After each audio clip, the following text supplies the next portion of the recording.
There is a state which beheads and even crucifies its citizens, where those who question its authority are lashed and locked up for years. A state where women lack many basic rights, patrolled by religious police, where children are indoctrinated,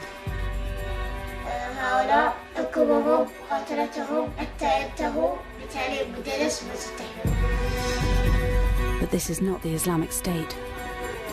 This is the Kingdom of Saudi Arabia. A close ally which buys billions of pounds worth of British arms, whose security forces we equip and train, even though they're in conflict with many of their own people, whose oil we buy, and whose royals get the red carpet treatment. We have a relationship with Saudi Arabia because we receive from them important intelligence and security information that keep us safe. Working with a team of Saudi undercover cameramen, what's this? This film sets out to penetrate one of the world's most secretive and repressive states. The women, they're imprisoned. They just fear freedom. Because of American and European support to the Saudi monarchy, our people have suffered. And we will uncover how Saudi money and ideology has helped drive terrorism around the world. I think there's a very real threat that the ideology that comes from there is posing to us. Morally, we need to make a stand. I think that the chickens are coming home to roost on this one.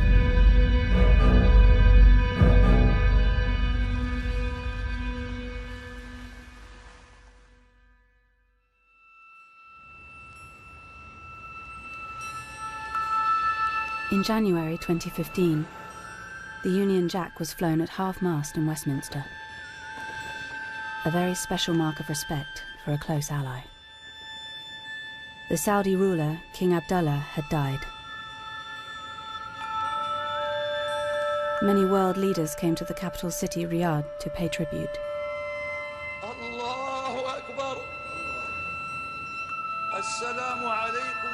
In the same month, in another Saudi city, a young blogger was whipped in public. Raif Badawi was convicted of insulting Islam after he spoke out about his government and religion. He wrote, "The only way to deal with an unfree world is to become so absolutely free that your very existence is an act of rebellion." For comments like this, Badawi, a father of 3 young children, was sentenced to 10 years in prison and 1,000 lashes.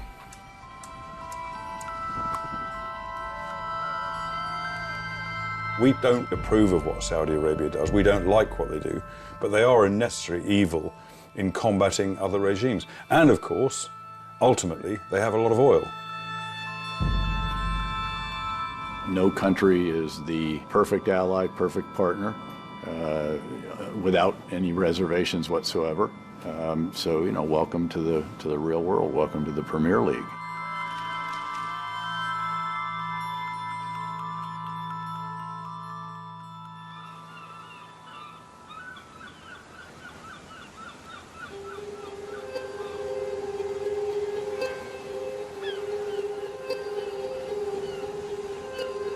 كان بدنا يسب السعودية ما بيشي يقول له أنت بنت ترى الجدران تسمع يعني الجدران هاي تسمع الشخص لما يبغى يتكلم لما يبغى يقول شيء ما يستطيع ما في أي حاجة داعي يعني فكانت السلطة تعتقل على الكتاب هوس الخوف هذا بسيط على الشعب كامل سواء كانوا شباب أطفال. Yasser is part of an underground network of activists in Saudi Arabia. It's one of the most secretive countries in the world. No journalist can operate freely, and you can't even get in as a tourist.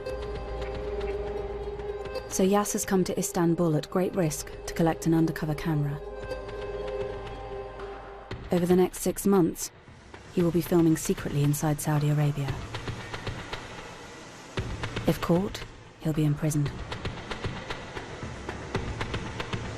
من ناحية إنه في خبر، نعم في خبر، نبغى الناس تشوف، نبغى الناس تعرف يعني كيف إحنا عايشين في اضطهاد وفي ذل وفي استعباد. ألزم علي إني أوصل الصورة البائسة هذه للناس واللي يكون يكون.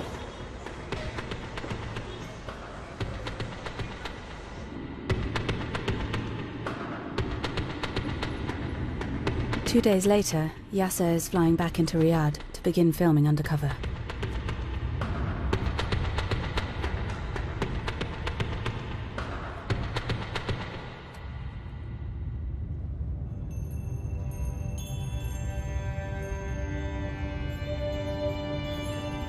In Saudi Arabia, the king is all-powerful. Since he came to the throne in 2015, King Salman's face looms large over the streets. Saudi Arabia is the home of Islam's holiest sites and the world's largest oil exporter. Its state oil company is worth an estimated £7 trillion. The royal family and their inner circle are worth billions. Yasser films an avenue of palaces. The external face of Saudi Arabia is ostentatious wealth and luxury shopping malls. But the global crash in oil prices has hit the Saudi economy hard. Despite spending billions on social welfare, it's been estimated up to a quarter of the population live in poverty. في 3 عيال وهذه بنت. ايش نعمل؟ ما يقرا البيت ما خرج الشارع.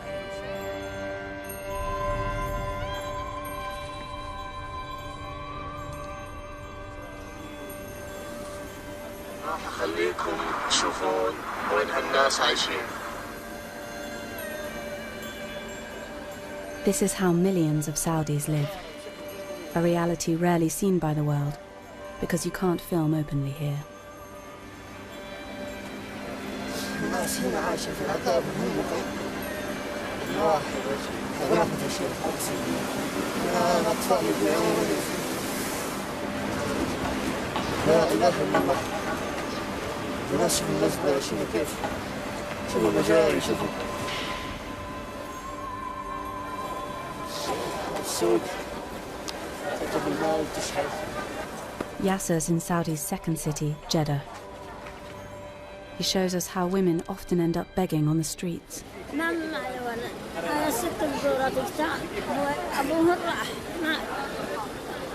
It's estimated only 1 in 5 Saudi women of working age have jobs. And without a man's support, many end up on the street.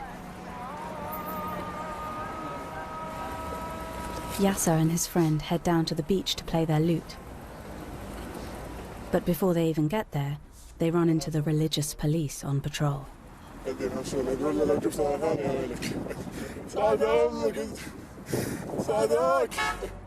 In Saudi Arabia, playing music in public is forbidden by the religious police.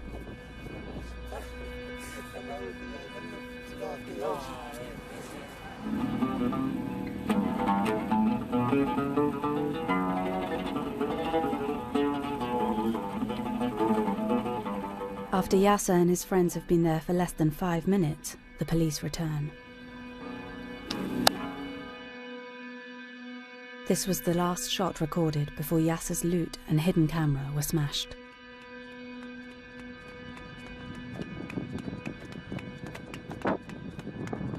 جيمس كسوني اصبعي اليوم وكسوني العود حتى.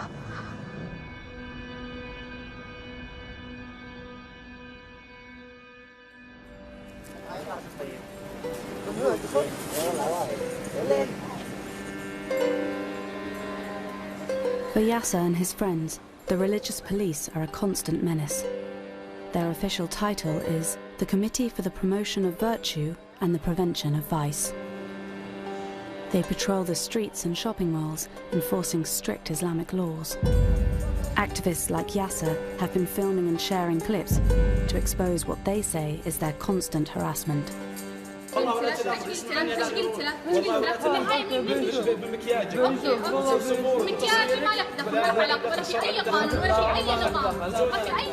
They force women to cover themselves and drive people out of cafes to go and pray.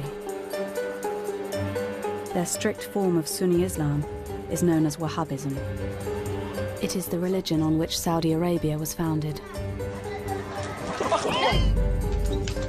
Here, the religious police are smashing bottles, thought to be alcohol.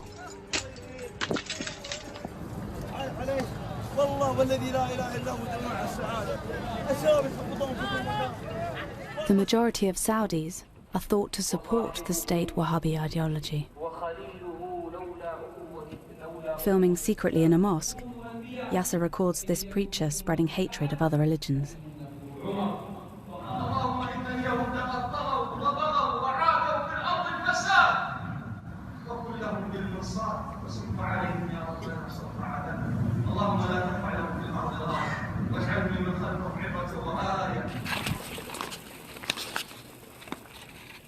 The state Wahhabi ideology is taught to Saudi children from an early age. Yasser films a 14-year-old Saudi boy showing him the books they use at his school. Books made in Saudi Arabia, but exported to the world. الشيعة والكفار المسيحيون هؤلاء حكمهم مقاتلتهم حتى ينتهوا طبعا هؤلاء سينحرون بتعليم مدرس مسيحيون. The textbook doesn't just attack other religions. It portrays the Shia Muslim minority at home as the enemy. طبعا داخل عن الشيعة انهم رافضة مقاتلتهم وابعادهم عن دين الايمان لانهم كفار ونقاتلهم حيث امرنا دين الاسلام. The Saudi education system has been intended as an insurance policy, as a security measure to protect the ruling family and to mislead the millions of students into hatred of other religions, other cultures, and into the worship of the Saudi ruling family. Saudi Arabia is said to have made some progress reforming its textbooks, removing the worst examples of prejudice. But these books are still found in mosques and schools around the world, everywhere from Britain to areas of Syria controlled by ISIS. No wonder thousands of Saudis joined ISIS and other terror group, because they were trained in Saudi schools. From the foundation of Saudi Arabia, the support of the religious establishment has been central to the royal family's grip on power. The regime uses traditional Islamic punishments. Executions are often carried out publicly with one sword blow to the neck. The headless bodies are sometimes then displayed publicly. According to human rights groups, King Salman has asserted his rule by stepping up the rate of executions to its highest level for 20 years. In 2015, Saudi Arabia executed 157 people. This Burmese woman was convicted of killing her stepdaughter.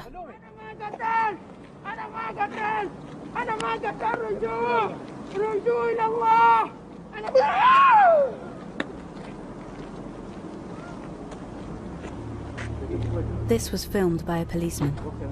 He was later arrested after posting it online. The Saudi government claims that only the most serious criminals are executed, and punishments are carried out in line with Sharia law.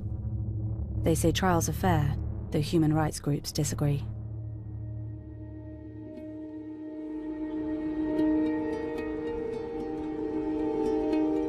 في النهاية تكمل فهم العربيين، تسجيلهم، تعتقلهم، تعتدي عليهم. لا أعتقد أن هذا الإسلام، لا أعتقد أن هذه الدولة أصلا تمت الإسلام بصلة.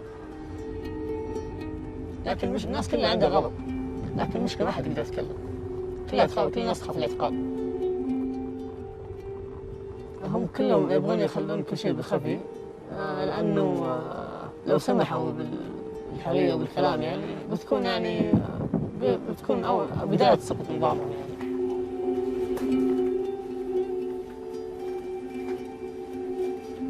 In Saudi Arabia, criticizing the government, criticizing religious people are considered as acts of terror.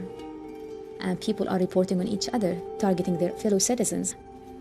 So everyone becomes, more religious than ever. Everybody becomes more pro-government than ever.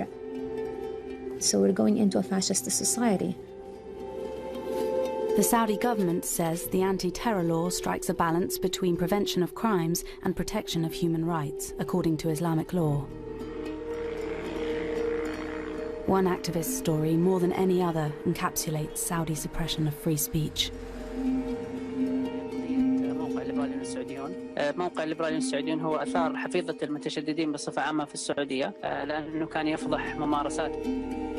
This is Raif Badawi, speaking before his eventual arrest in 2012. وعلى وجه الخصوص ممارسات هيئة الأمر بالمعروف والنهي عن المنكر، فذلك حملهم على محاولة تخويفي ومحاكمتي في الموقع الليبرالي السعوديون على أنه يسيء للإسلام. هذه الساحة وناس جمالية في جد. الأشخاص بدوي. أنا أعتقد أن رايف شخص أبدع برايه بكل احترام. لم يرفع سلاح، لم يقتل أحد، لم يفجر، لم يكفر مثل ما فعلت السلطة.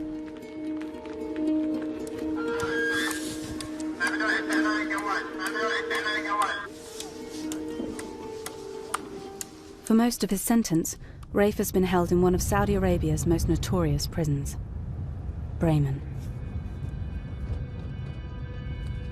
Saudi Arabia shows outsiders state-of-the-art prisons, but people rarely see the reality.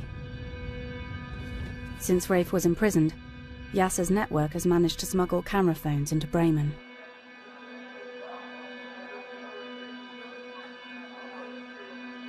What they found was chaos and lawlessness, and prisoners injecting themselves. Here, a prisoner is abused by his fellow inmates.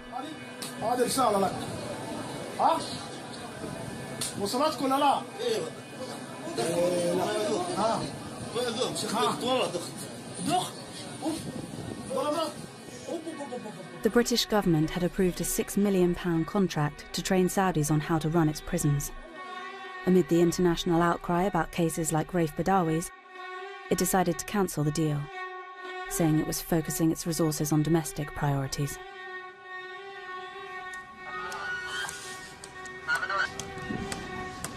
Raif Badawi has received no more lashes since the first 50, but his sentence of 10 years still stands.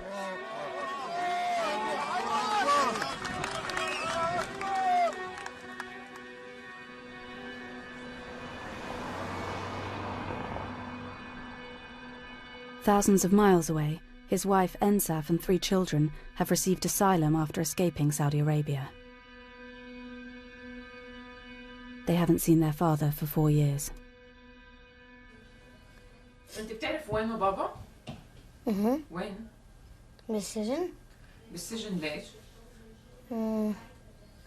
ليش ما أعرف. شو عمل؟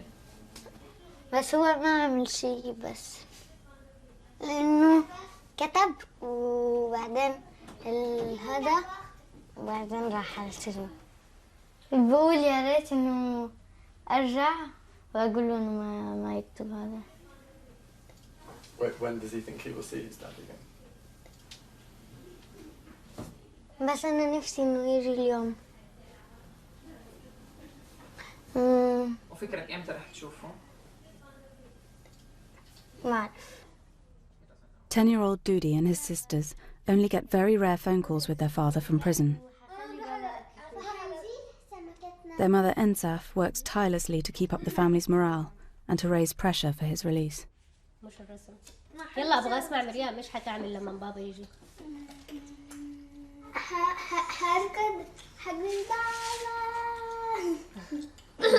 حواليكم كمان انتوا الاثنين، وحورجيه البيت، بعدين حنروح على السينما، بعدين حناكل نشتغل شيء، بعدين حتمري انتي وبابا كمان.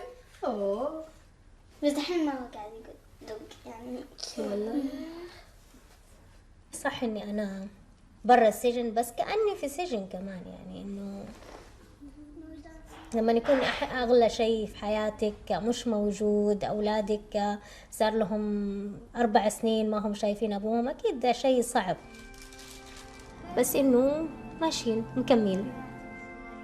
Ensaf's campaigning and international pressure mean that Rafe's case is up for review in the Saudi courts. والله بصراحة أنا دائما عندي أمل قبل السنة الجاية إن شاء الله على نويل هذا يكون رايف معانا ومن زمان. بس لحد الآن لسه ما جاني ولا أي خبر كويس من السعودية.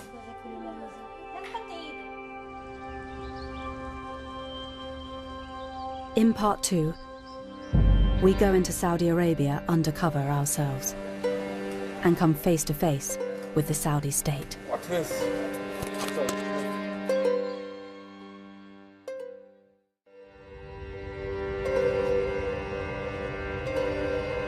Our undercover cameraman Yasser has been filming for us at great risk.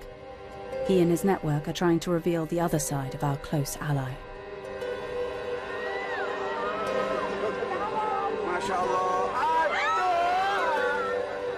Saudi Arabia doesn't allow tourists, and they don't allow journalists to operate without minders. So we're flying into Riyadh as businessmen after setting up a fake company.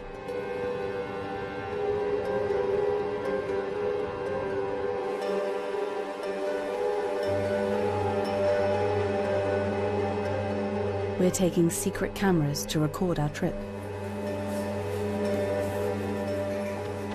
When we get to passport control, there's a bad moment. The border guard looks directly at our hidden camera. Together.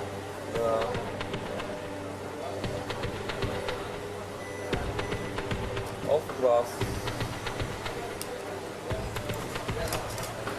What's this? Sorry,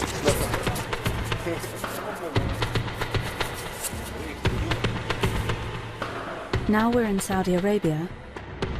All filming we do is forbidden. Our cover story is that we're here for a business conference. On the way, we visit one of Saudi Arabia's most notorious landmarks, known as Chop Chop Square. It's the scene of many of Saudi Arabia's public punishments, and there's a heavy police presence. It has drainage for the blood from the executions.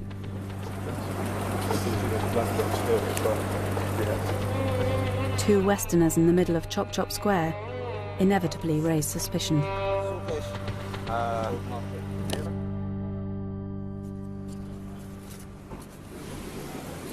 We're going to a cyber-security conference, representing CyberSafe UK, a company we've set up for this trip.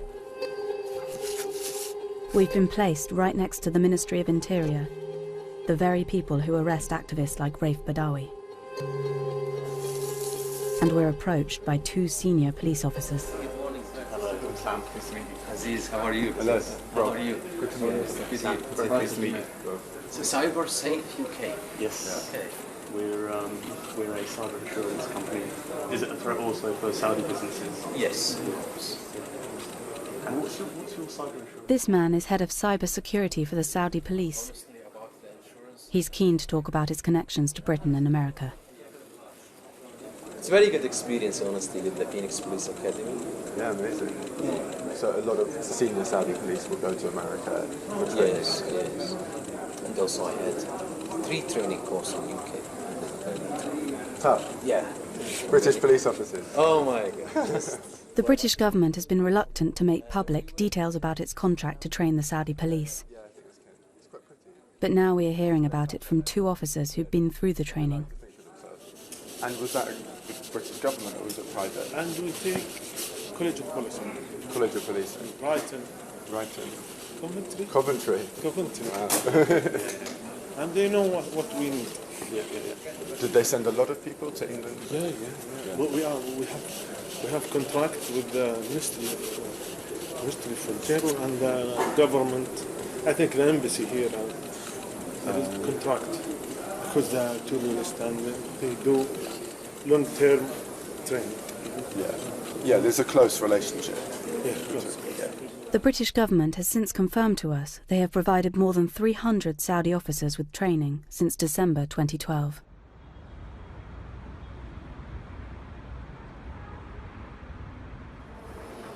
Despite some reforms in education, employment and politics in recent years, women still don't have the same legal rights as adult men.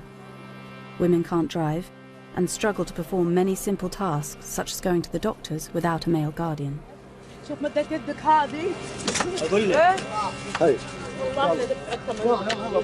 In some cases of abuse, the authorities do act, but if a woman is the victim and tries to report it, the police may tell her she needs a male relative to file a complaint. This is a tribal society, and it's been kept this way. Violence is a symptom of the position of women in a society because it reflects how people view the roles of women.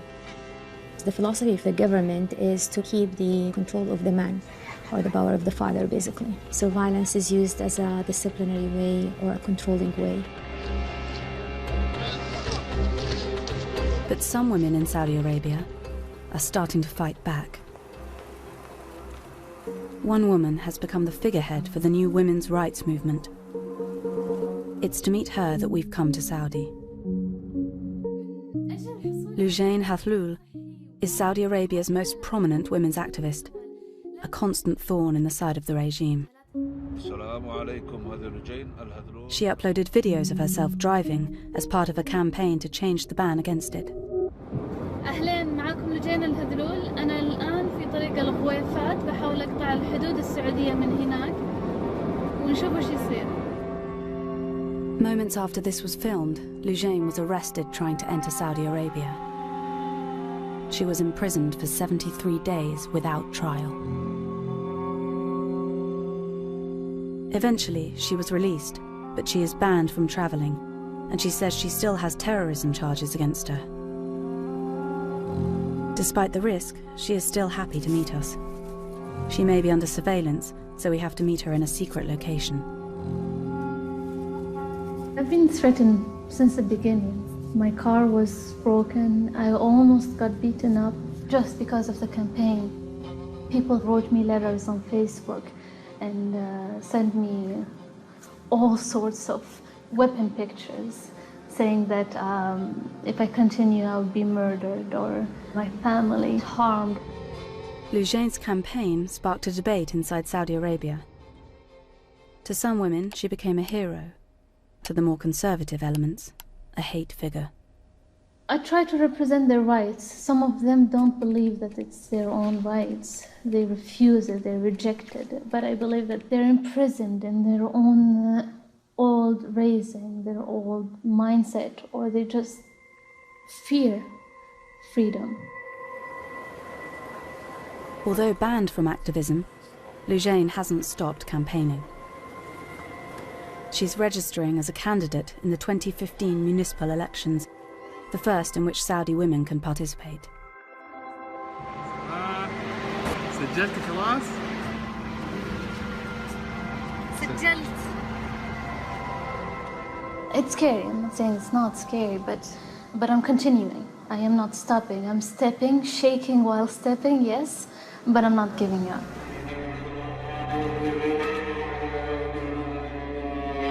We'd managed to meet a Saudi activist without being detected by the security forces.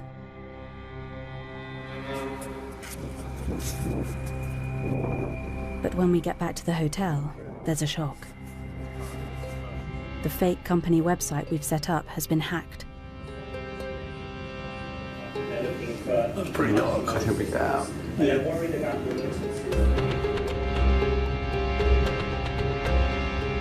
We don't know who's testing our cover story, but we're forced to leave early and head straight to the airport. We hope that there's no ban on our travel ban on our passports. If we're discovered, we know we'll be arrested.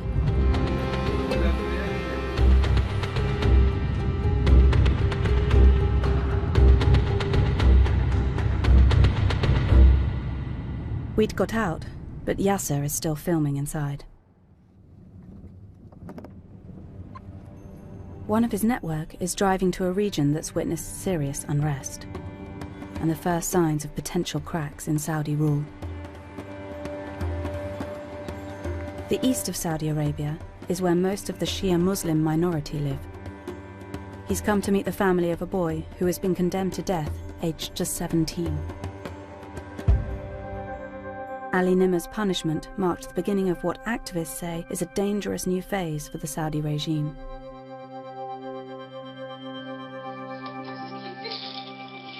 ما تفاصحي ما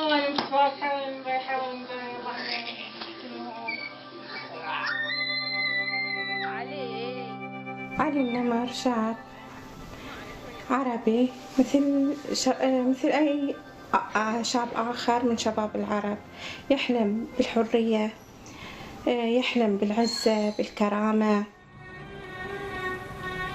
In 2011, Ali Nimr was a schoolboy who joined in street protests inspired by the Arab Spring. Young Shia men hit the streets in unprecedented numbers in a country where protests are illegal.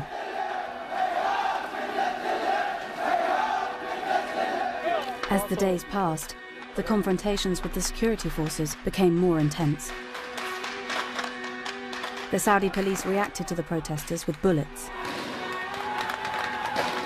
Scenes like this have raised questions about Britain's contract to train Saudi police.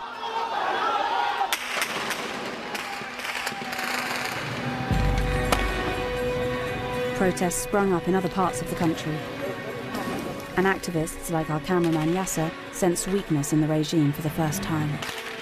كان عند شعور إنه إحنا ننتصر، خلاص يعني جاءت اللحظة اللي خلاص إحنا نتغلب على هؤلاء المستبدين اللي عشرات السنين استبدوا فينا واستعبدونا يعني.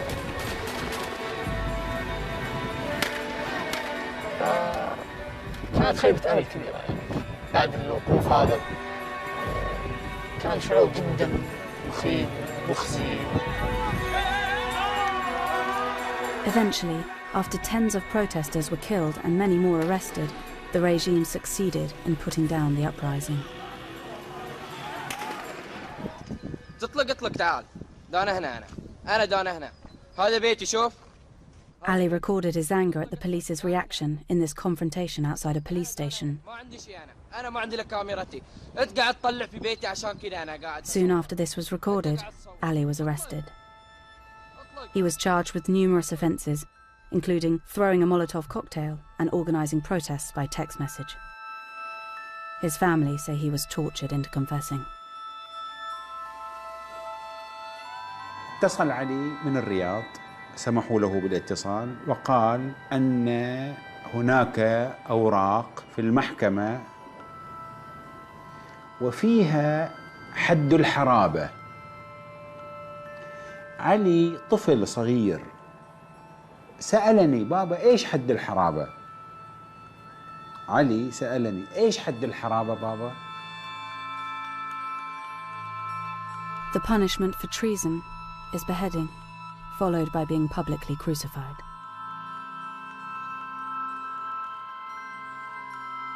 But some felt Ali was being punished because of this man. Sheikh Nimr was Ali's uncle. He was seen as the spiritual leader of the protests. نحن على امتداد 100 عام نعيش ظلم وجور وخوف وترهيب، لا نخاف الموت ونعشق الشهادة.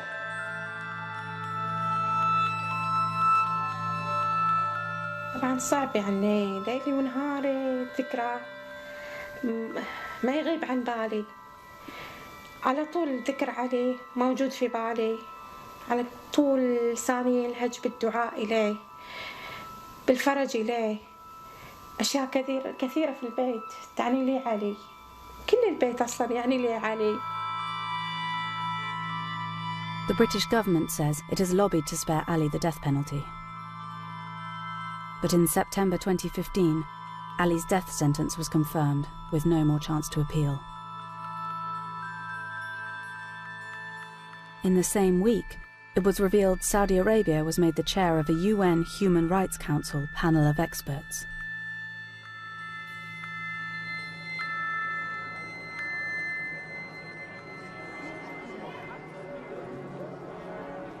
Ensaf, the wife of Raif Badawi, the blogger sentenced to 1,000 lashes, is in Strasbourg to collect an award on his behalf.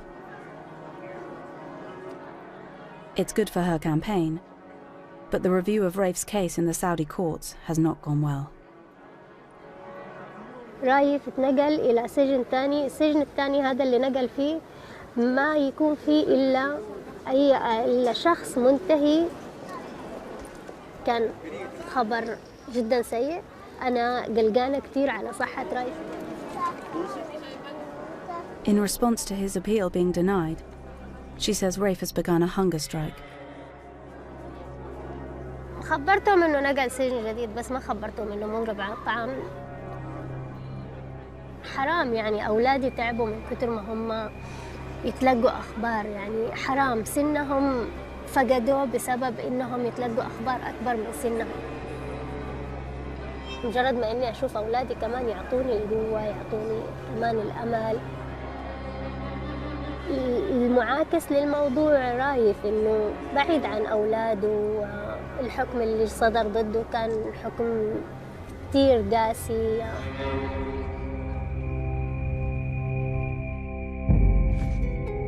In part 3, we uncover how internal Saudi ideology has been spread around the world.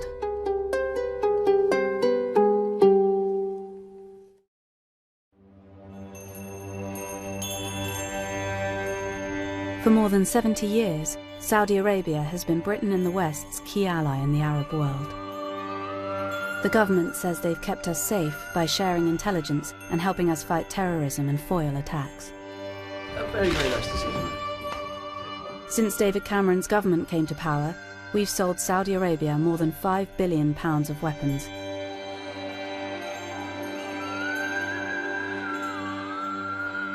Saudi Arabia has been a very important partner. We've got our oil from them, we've sold weapons technology to them, and they have been an ally in providing intelligence about low-level Al-Qaeda activities. But there's an irony there, and that is because actually Al-Qaeda stems from an extreme interpretation of Wahhabi Salafism, which is the official religion of Saudi Arabia, and which they've been spreading around the world since 1979. So there's an ambivalence to that relationship. The Saudis have spent at least $70 billion spreading Wahhabi Islam around the world. But they've always denied any official link to terrorism, and are now preparing to send troops in to fight against ISIS in Syria. But evidence has come to light related to the most high-profile terror attack of all.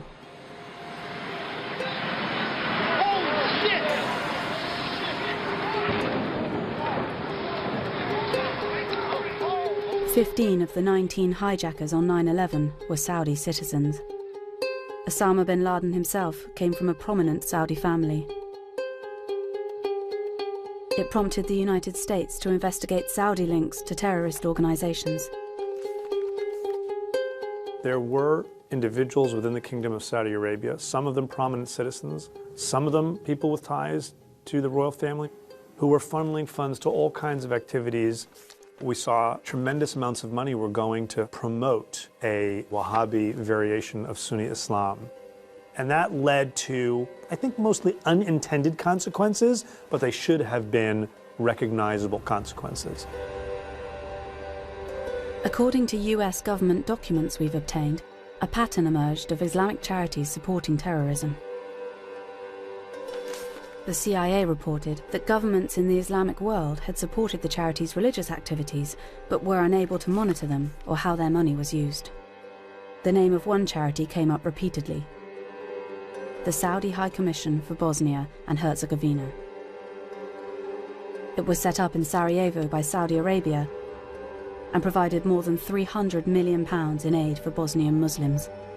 The Saudi High Commission was a significant state-funded charity, and it was tied in certain instances to financing terrorism, in particular in Bosnia, for example.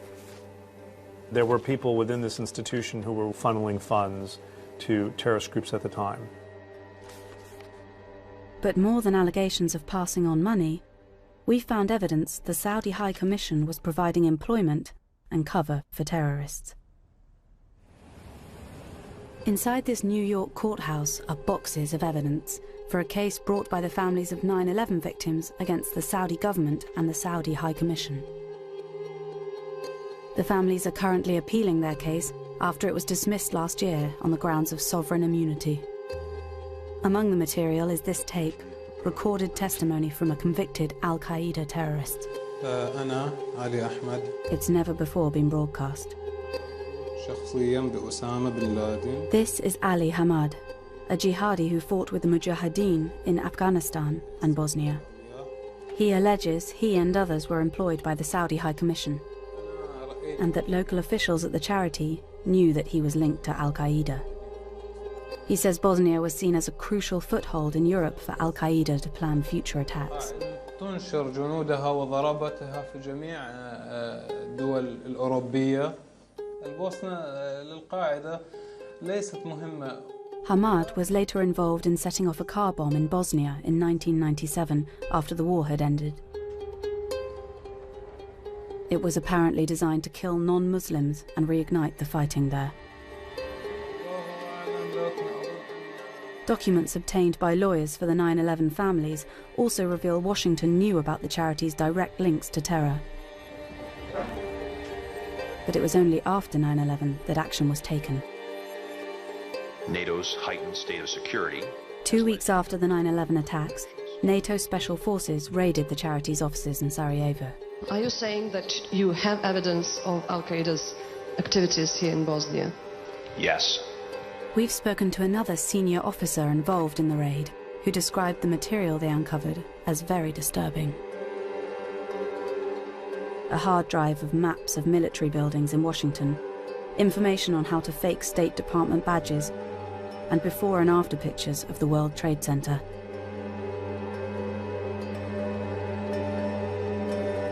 The scope of the evidence, the number of people with terrorist connections who were affiliated with this organization, the amount of money that flowed out of it undermines the notion that it was a purely legitimate humanitarian organization. There was certainly something else going on. Documents filed in court confirm that the Saudi High Commission was an official arm of its government which provided a third of its funding, and that the charity's president throughout this period was a man whose face now hangs over the streets of Riyadh. At the time, Prince, now King Salman. And Saudi media reported he visited its offices in Sarajevo a year before it was raided. The Saudi High Commission was linked to radical individuals who, in several different instances, were allegedly involved with Al-Qaeda. That suggests to me a questionable sense of judgment about what the drivers of terrorism are or historically have been. King Salman could or should have done a better job in exerting oversight over the organizations in which he was chair.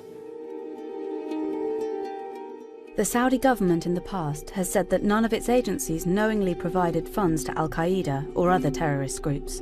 There is no suggestion King Salman, the royal family, or senior Saudi officials knew about or were involved in the alleged support for terrorism at the Saudi High Commission.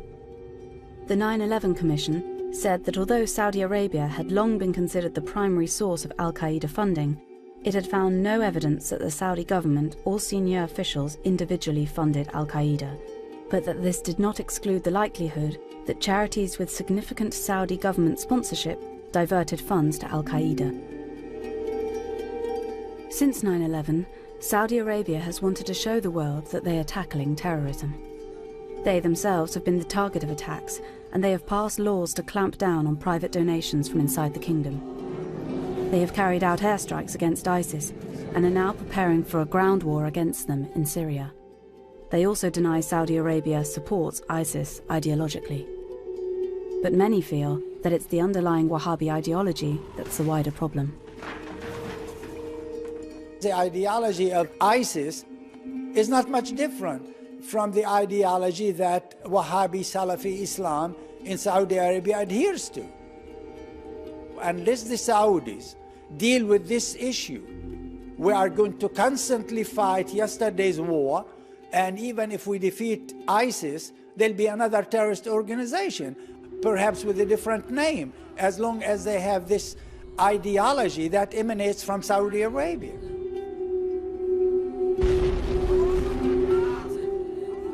I think our national interest needs to take into account the very real threat that the ideology that comes from there is posing to us, and we see this in Daesh, we see it in ISIS, we see it in our domestic terrorism. And so I think that morally we need to make a stand. I think that the chickens are coming home to roost on this one. King Salman's government says it's leading a crackdown on terrorism at home as well as abroad. They've led a coalition against an uprising by a Shia militia in neighbouring Yemen, using British and American weaponry in a widespread bombing campaign.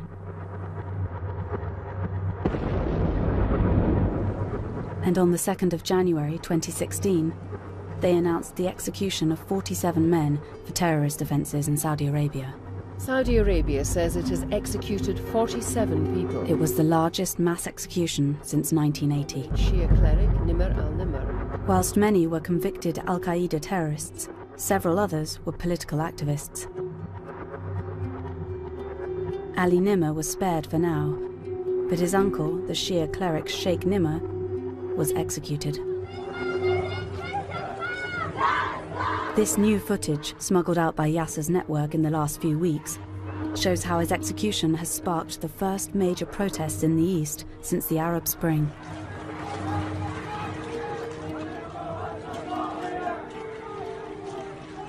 أنا شخصياً أعتبر أن السيف مسلط على رقبته. يتوقعون أن تكون هناك ارتدادات، يتوقعون أن يكون هناك فلتان في الشارع. فما بالك لو لا سمح الله أقدموا على الإعدام. I mean, the execution of Sheikh Nimr is a signal that the Saudis were sending not to the Shia only, but to all dissidents, secular and Islamic. They will not tolerate any dissent because they are viscerally opposed to sharing power. The executions have clearly had an effect on the activists we've been filming. Yasser has now been working undercover for 6 months, every day risking arrest. But he tells us that after the executions, the situation has become too risky to continue. James, ما أقدر أكمل. أخوياي كلهم اعتقلوهم، والكلمة اللي شافوها عندي بيقولون عني إرهابي، والناس ما مبسوطين أبد. الحين عرفنا حقة ملك. The elections, billed as a great advance for women's rights, went ahead. But women's activist Lujain Hathlul was missing from the ballot.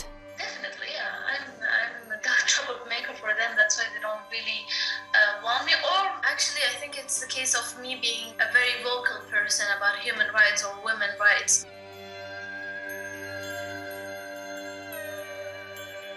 Unfortunately, the religious establishment is not really aligned with any of the economic, social, or best interests of the 30 million people living in Saudi Arabia.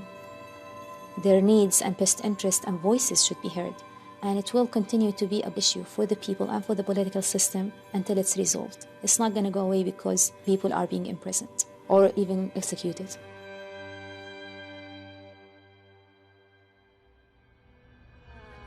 A year since Raif Badawi was publicly flogged, he's still serving out his 10-year sentence.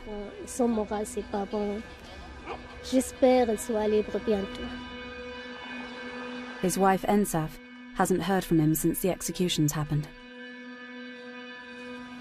بصراحة يسألوا هم الفترة هذه كتير ليه بابا ما عاد يتصل.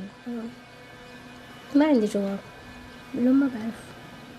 لأنه فعلا أنا ما بعرف ليه. كل الأخبار اللي نسمعها ما أحب أحكي عنها عشان ما يجي خلط في راسي، فما أحب إني أحكي عنها. أحب إنه دائما أنا مقتنعة قناعة تامة عن إنه كل اللي قاعد يصير مختلف عن قضية رايف تماما.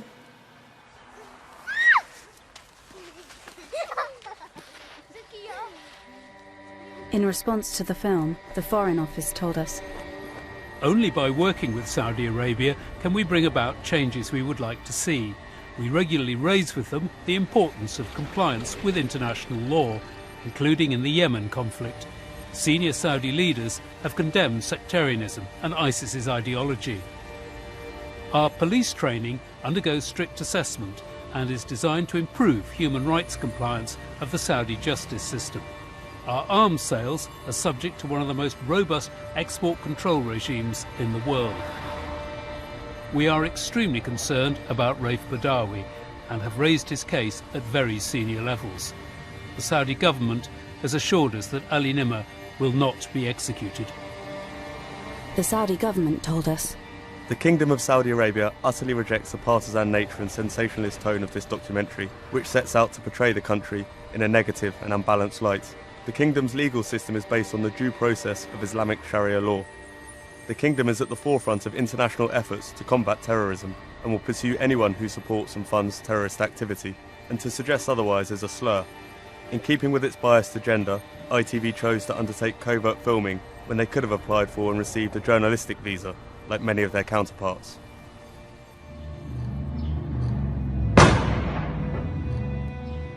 Activists say they're being forced underground, but with the spread of phones and cameras, it has become impossible for the regime to control what the world sees.